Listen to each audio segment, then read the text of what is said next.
Well, I probably learned through the press, as most people did in our countries.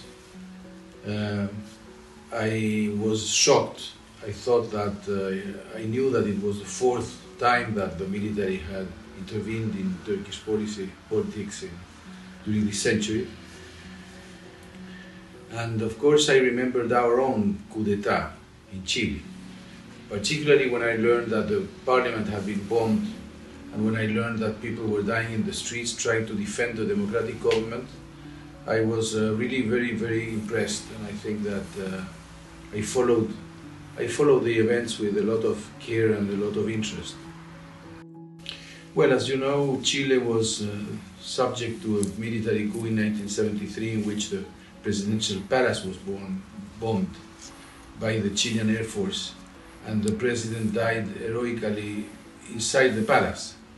I think that this is something that we never forget in the course of our lives, and the brutality of the military, particularly with respect to human life, with respect to human rights, with respect to freedom of the press, and their capacity to destroy institutions and destroy traditions, is something that we feel Chileans as something very deep inside us, because we lived it, we went through it, and therefore any country that lives through that trauma will receive our solidarity and our support. Well, I remember that when I read that people had gone into the streets to defend democracy, I was really very impressed and very moved. In Chile, people tried to go to the streets, they tried to occupy industries and their working places around the city, but they were brutally repressed. And there was nothing incomparable to the type of mobilization that happened in Turkey and that prevented the coup. Of course, I understand that there were more than 200 or 300 people killed and a lot of people wounded, and that is also tragic. But this shows the level of resistance and the level of strength that the Turkish people showed during that day, and which prevented the coup from having success. I think that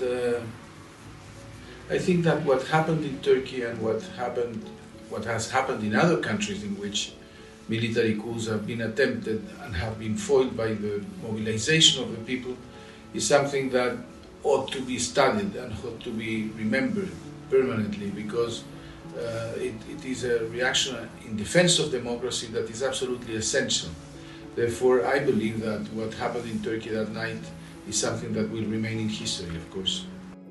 Let me put it this way: I believe that the Turkish government has all the right to defend democracy against its enemies. And it is clear that anybody who tries to organize or to penetrate the state in order to destroy democracy ought to be controlled and brought to the courts. Therefore, I understand perfectly well the position that is being taken by the Turkish government in front of these enemies of democracy.